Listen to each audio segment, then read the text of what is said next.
It's probably going to be a triple digit trade.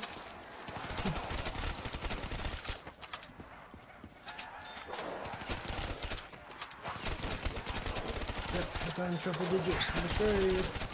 Yep.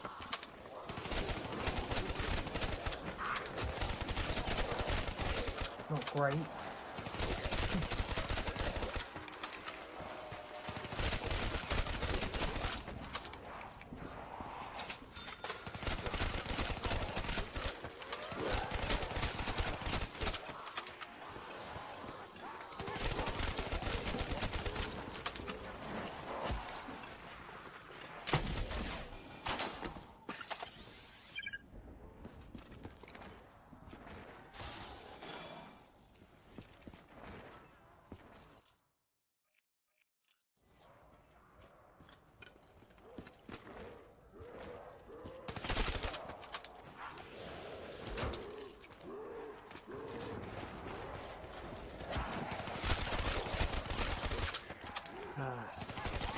Fuck.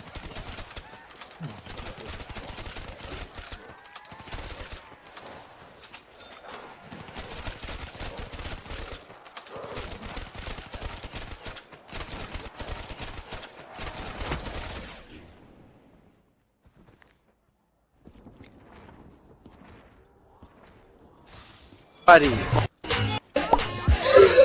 Oh, don't do that. Buddy, yes, Get the fuck on the teleporter, buddy. Fucking trash. Oh, I'm fucking down! Yo, whoever's the dumb fuck running around not staying on the teleporter is the one getting us all fucking killed. Fuck up his shit. No, them son of a bitches! No, hurry. I'm trying! No. Dude, stop! You son of a... Are you bitch? Are you kidding me, guys? You son of a... You can't even back a punch. No, freaking no. Yeah! No. These guys are being bitches. You can't freaking back a punch with them. Every time you need to teleport, you need to go without them. You guys really? We're not gonna tell... You guys better not go down. Trollers.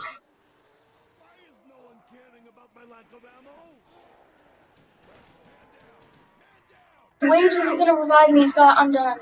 Not if I can count on it. Hey, don't let him. I'm not dealing with them anymore. Post in this game. What happened? They're over. Bro, who ended the game?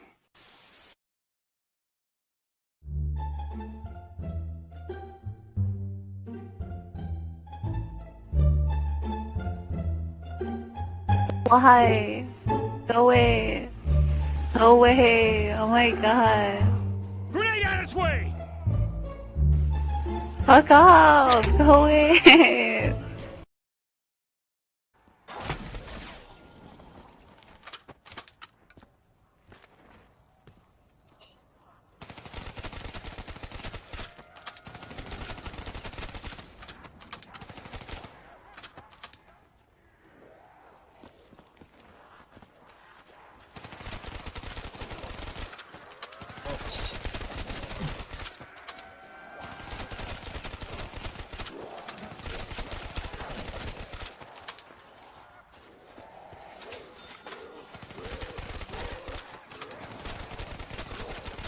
Oh.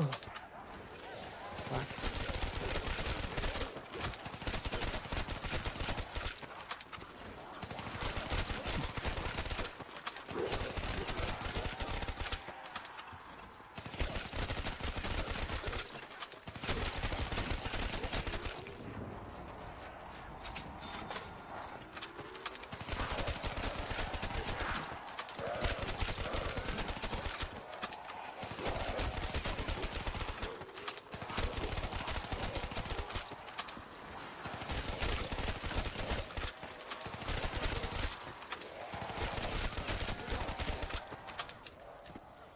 Reserve man, this guy.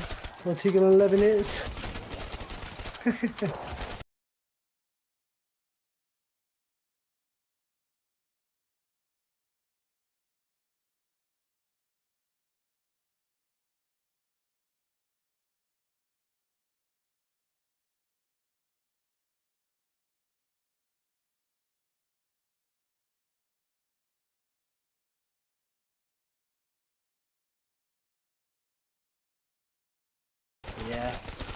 At B burst, I get like one extreme.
Number 5.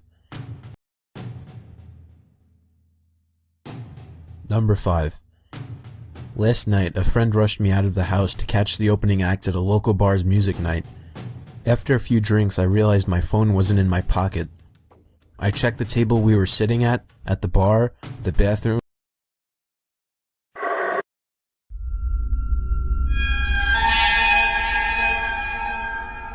I moved to my dad's when I was 10 and I didn't know anyone in the area.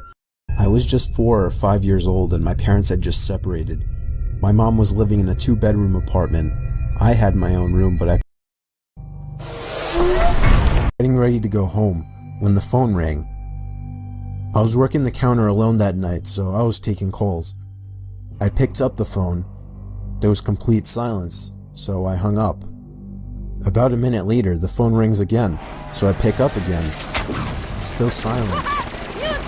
I was about to hang up again when I heard the very weak and cold voice of an old woman on the other end. She said she wanted a regular pie delivered. I remained polite on the phone, but on the inside I was screaming.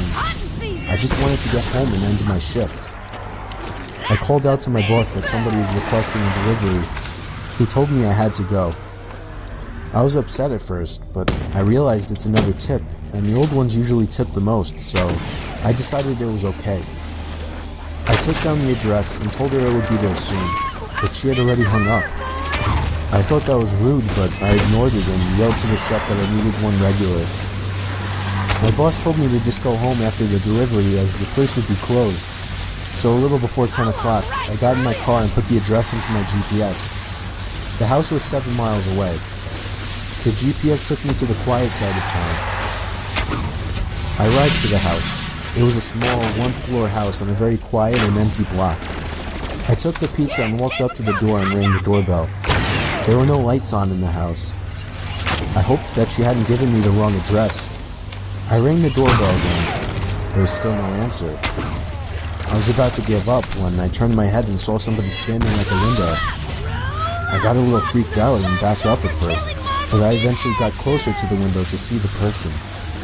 It was an old woman, probably in her late 70s. She was just staring at me with a blank expression. I yelled to her through the glass that I had her pizza. She didn't react to what I said, so I screamed it louder. A big smile ran across her face. Not a pleasant, genuine smile. It was a smile that sent chills down my spine. I still remember that exact face she made through the window. I decided that I was freaked out enough and got back to my car and set the pizza in the passenger seat. I had to text my boss about this. I shot him a quick text and started my car, ready to get the hell away. I looked to my right to get one more look, to see the woman standing right outside my passenger side window, giving me the same stare she had given me before. I put my car in drive and floored it down the street, not looking back. My boss never made me do a late night delivery again.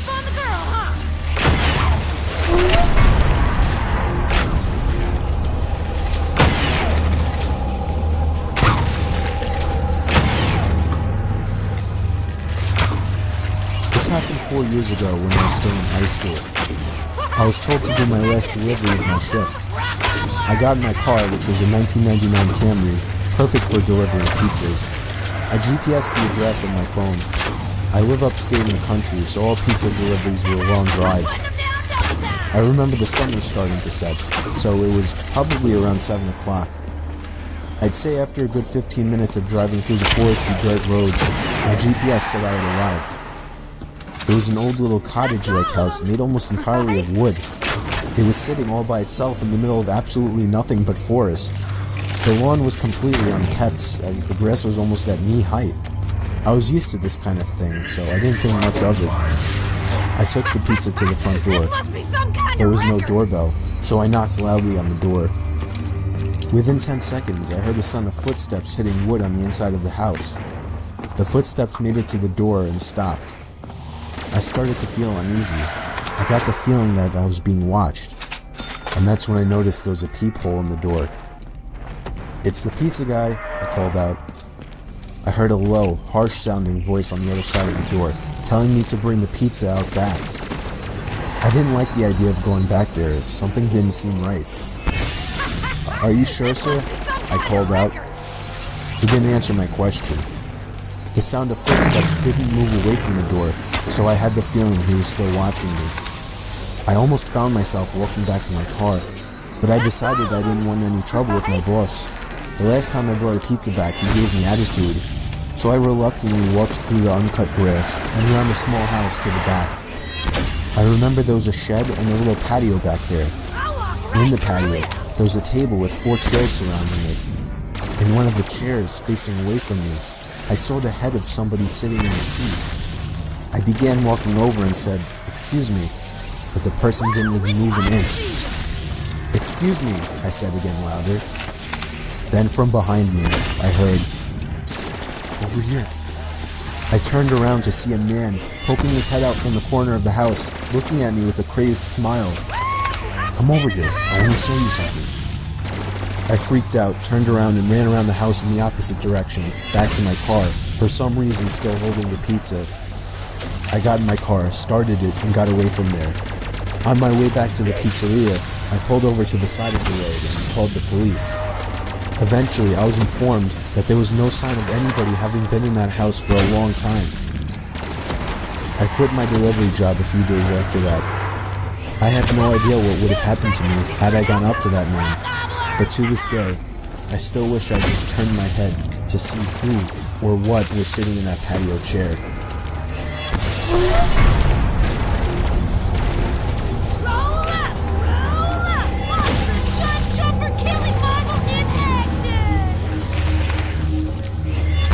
I was doing late night deliveries during this particular shift. When I worked this job, I lived in the Poconos. It was very rural up there.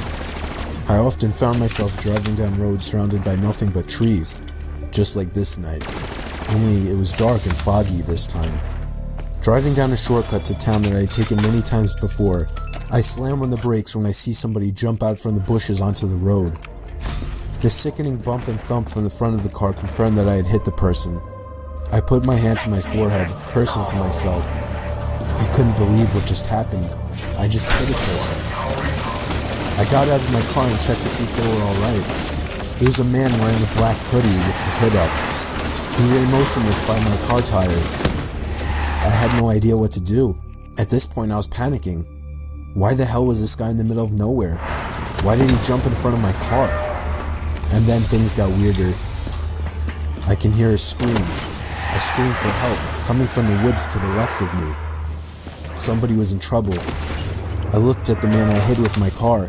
He was still on the ground, motionless. I'd only been gone for a minute, I figured.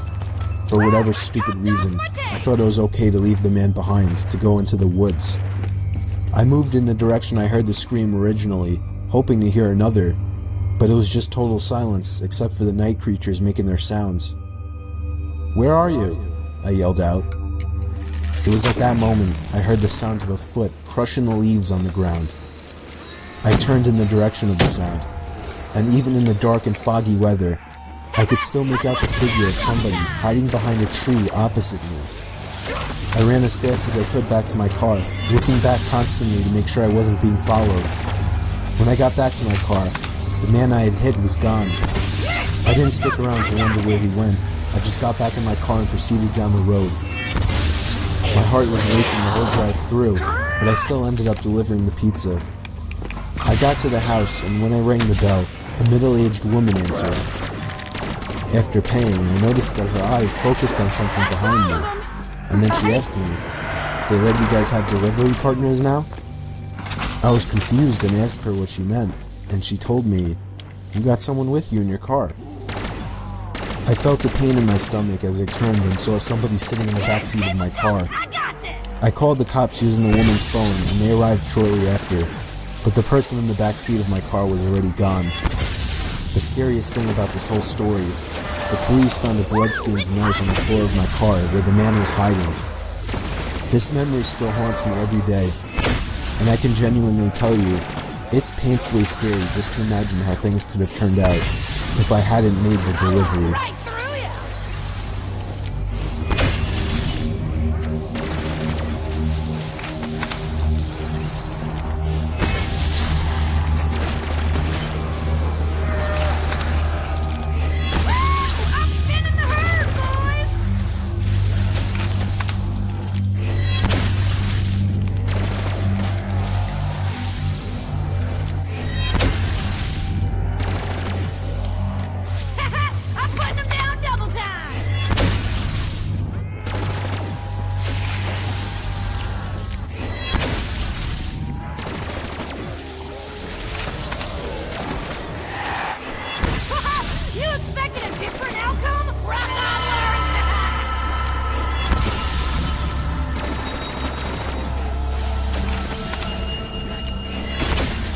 I remember this just vaguely, since I was little at the time, maybe 7. In my old house, my room had its own floor. It wasn't even supposed to be a bedroom. It was more of an attachment to the attic, or a closet-type room. The people that owned the house before us used it as a playroom for their daughters. My room also had a huge closet door that was attached to the attic. The closet was elevated up so that you would have to climb a set of wooden stairs to get into it. It had a big sliding door, and it was completely packed with toys and other junk from my childhood. Since I was little at the time, I always got scared of being so separated from the rest of my family and having that huge closet in my room. Then there was this one night. I was laying in bed, afraid after watching a scary movie with my family. Then I heard the sound of a toy fall over up in the closet. I jumped out of my bed and ran to my parents' room. They told me there was no one in my closet. They saw how afraid I was, so they let me sleep in their room that night. The next night, I had kind of forgotten about it until I heard it again. The sound of a container of Legos spilling out everywhere up in the closet. Again, I ran to my parents' room and told them about it. My dad was starting to grow impatient with me. He reluctantly agreed to let me sleep in their room again. The next day, me and my mom checked the closet, and there it was. A pile of Legos lay on the floor, spilled out of the container. I thought this was proof that somebody was in my closet, but my mom assured me that it simply fell over. That night, my dad locked his door. He said he was tired of my nonsense. I couldn't sleep that night. I lay there completely silent with my young boy imagination running, waiting for another sound to come from the closet. It was probably about an hour before it happened. It broke the silence. The sound of the closet door rolling open with force. The moonlight shining through my window illuminated a figure standing by my closet door. I let out the most horrific, ear-piercing scream you've ever heard, as pure terror swept over my body, a feeling that I still remember today. The figure jumped down from the closet and ran out of my room, and out the front door of my house. My mom ran up to my room in shock, as my dad ran downstairs trying to catch whoever it was, but he never did. The police never caught the man. When I was in 8th grade, I went on a school trip that was called the Louisiana Tour. It was mostly going around to significant sites in south of Louisiana. One of the places we went to was Myrtle's Plantation, which is considered to be one of the most haunted places in the country. There are all kinds of stories about the place, but at one point we were standing in a room as a part of a larger group, and the tour guide was talking about something. I don't remember what. As I'm standing there, I start to hear what sounds like someone hitting a piano key. After I heard it a couple times, I started to look around for the source of the sound. I didn't see a piano, but I kept hearing it, so I asked my friends who were standing near me if they heard it. They said no.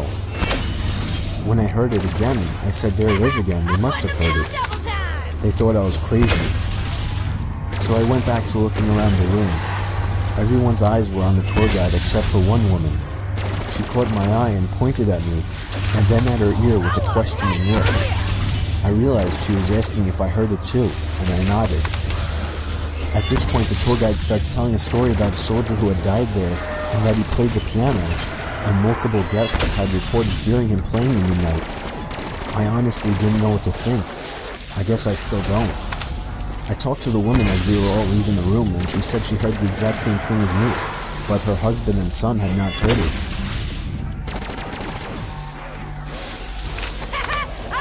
It was near Halloween time when my friends and I were telling ghost stories.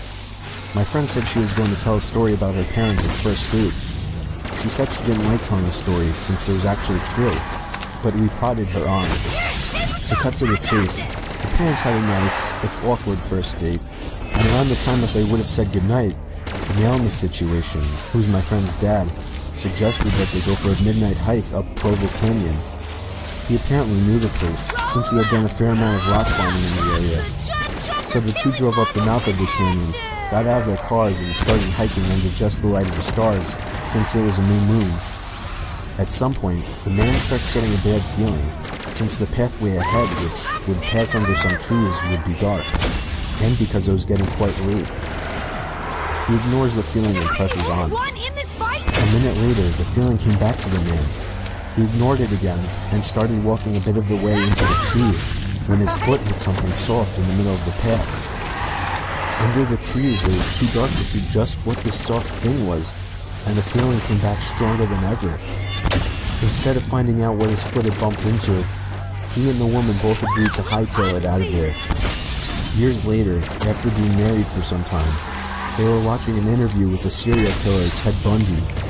In response to a question asking him to describe the time that he felt the closest to being caught, he explained about the night that he lured a girl into Provo Canyon and had just killed her when he heard some people coming up the trail. He explained how he hid in the trees just in time, only to watch some guy walk right into the body, and for some reason, just turn around and walk away. My school's library is open until 2 in the morning for the idiots like me that don't do their essays until the last minute. It's a pretty small building and most of the books are in the basement area called the stacks. Just to give you a quick layout, there's the big main stairs that go down to the stacks, a vending machine room, and the long hallway with the 4 entrances into the stacks. The stacks are 2 really big rooms on opposite sides of the hallway with a huge amount of bookshelves and study desks lining the walls. I was there around 11 p.m. last year. It was a pretty research-intensive essay, so I was down in the stacks working in one of the study desks, so I didn't have to keep going upstairs and downstairs again. I had been there for maybe 2 hours, and everyone except for a boy working a few desks down from me had already left. I was pretty zoned out by this point. It was an 8 a.m. class, so I didn't have much time until it was due, and I was sort of panicking. So it really pissed me off when I heard someone flipping through book pages really fast to make them do that loud ripping noise at the other end of the room. I sort of ignored it for a while, thinking they'd go away eventually, but they just kept doing it. After about 5 minutes, I got sick of it and started to walk over to tell them to knock it off. I get about 3 steps across the room and it just stops. I sat back down and it was quiet again, only for like 10 minutes before the flipping pages noise started again, only loads louder, like they grabbed a huge book that time. The boy started to get pissed off too, and he stood up and started walking around through the bookshelves trying to find them. It kept going, so I got up too and started looking around with him. It got really loud and it was pretty obvious where it was coming from by that point, so we started walking towards it. He was on one side of the shelves and I was on the other. We walked all the way down the shelves. No one there. We hadn't seen anyone come in the stacks, and we were on the side of the room with the entrances. No way could anyone have come in without us seeing them. The noise stopped again, and we both sort of just slowly walked back to our seats. I assumed it was just a fan or something in the other room, and I really needed to get my essay done. We sat down, and immediately the noises started again. It sounded like it was coming from right next to the guy's chair. He shoved his stuff in his bag, looked at me, said, "Fuck this," and took off. I was out of there maybe 5 seconds behind him. I still won't go back in the stacks at night, even when there's other people down there.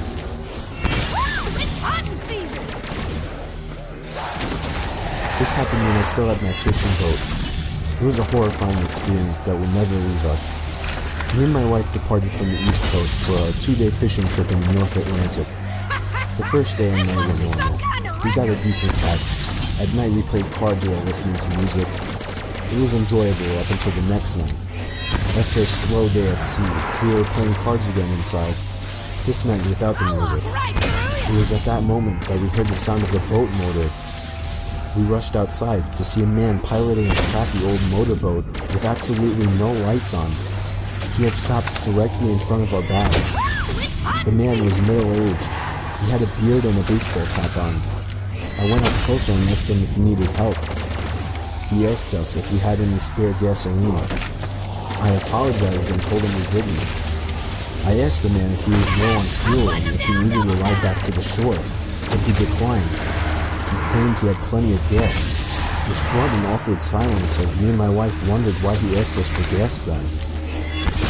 The silence started to creep me and my wife out, mostly because of the way he just blankly stared at me. The only reason I could see was because of the deck light in the front of our boat. Other than that, we were surrounded by darkness. The man finally broke the silence and asked us if we had a good catch that day. I told him we didn't, still trying to be polite, even though the situation was odd and creepy. I asked the man how he was getting around in the darkness, but all he gave me was a chuckle, as if I had made a joke. I figured he misheard me. He turned his little motorboat around, and the last thing he said to us was, "Nice meeting you folks." He sailed off into the total blackness surrounding us. Me and my wife were completely weirded out. My wife told me she was afraid he was going to rob us. Being a fisher, you run into and make conversation with other sailors and fishers all the time, but I knew something about that guy was off. The fact that he came up to us so late at night, so far from the shore, and alone in that little motorboat, and the way he acted, we were both really uncomfortable, so I decided to turn out our lights and sail a bit north just to make sure the guy couldn't find us again. Call me paranoid. Later that night, probably around 2 in the morning, I woke up to the disturbing, ear-piercing scream of my wife.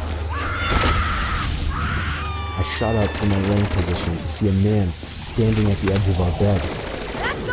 I lunged out of the bed towards the man, but he was out of the cabin before I could even get out of the room. I heard the sound of the same motorboat starting before speeding away into the darkness again. We sailed all the way back to the shore that night and reported the man right away. Of course, nothing was ever heard of the topic again. We still have no idea what the man wanted or what he was planning on doing, but it still gives me nightmares to this day.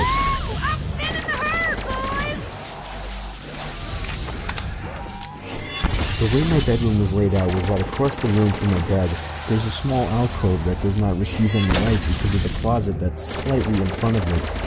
So the closet blocks the ceiling light and the ambient light from outside when it's dark. I was in 4th year high school and was trying to sleep but couldn't.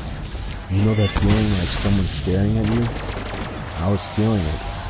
I couldn't shake it, and it just felt like whatever was staring at me had such malicious intent in it. I opened my eyes and my gaze was drawn to that dark corner of the room where I saw a hazy, darker outline in it. I got goosebumps, but thought that it was nothing there. I'm just imagining things. I closed my eyes again, trying to force myself to get sleep, but I can't shake that evil feeling stare. Then, there was a creak sound, the sound from somebody putting pressure on the floor. I opened my eyes again, and that shadow thing was in the opposite corner now. All my inner senses went ballistic, and I threw my pillow and blanket over my head as I cried myself to sleep, all while hoping that the thing wouldn't come closer. I know I didn't imagine or dream it, and it still sends chills down my spine to this day.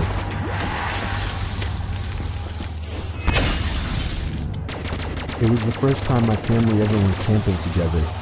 I was 18 at the time. We probably wouldn't have gone if it weren't for my brother and sister who were still only 11 and happened to be twins. It was mid-July and I was actually excited to do it. We drove all the way out to the country. We didn't go to a camping site. My dad just parked the car on the side of a quiet road, and we hiked about a mile into the woods until we found a small clearing in the woods. We pitched our 2 tents, one for me and my siblings and one for my parents. So come nighttime, I couldn't sleep at all.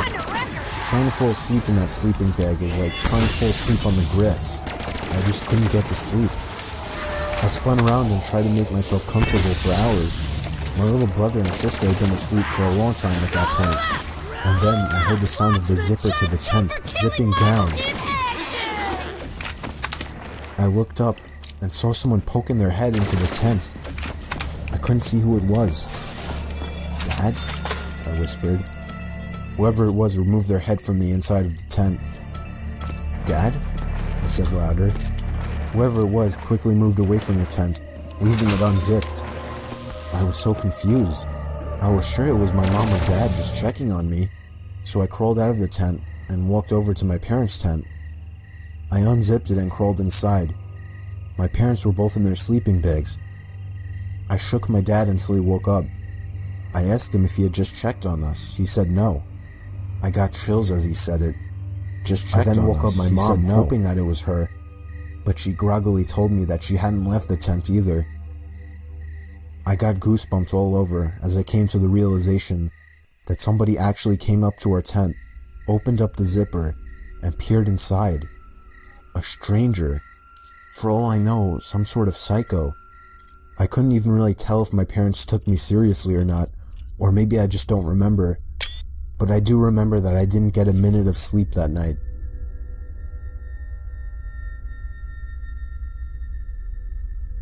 My parents were on their honeymoon to Key West. When they arrived at the hotel to check in, they were told that the room would be non-smoking. With my dad being a smoker, they requested a different room. They got the room switch and went to their room. As they got off the elevator, the smell of fresh paint was overwhelming. Down the hall there was a painter with all necessary supplies laid out around him as he was painting the wall. As my parents walked past him, they casually greeted him, and the painter had absolutely no acknowledgement of their presence. Whatever. When they got to their room, the smell of paint was even worse in there,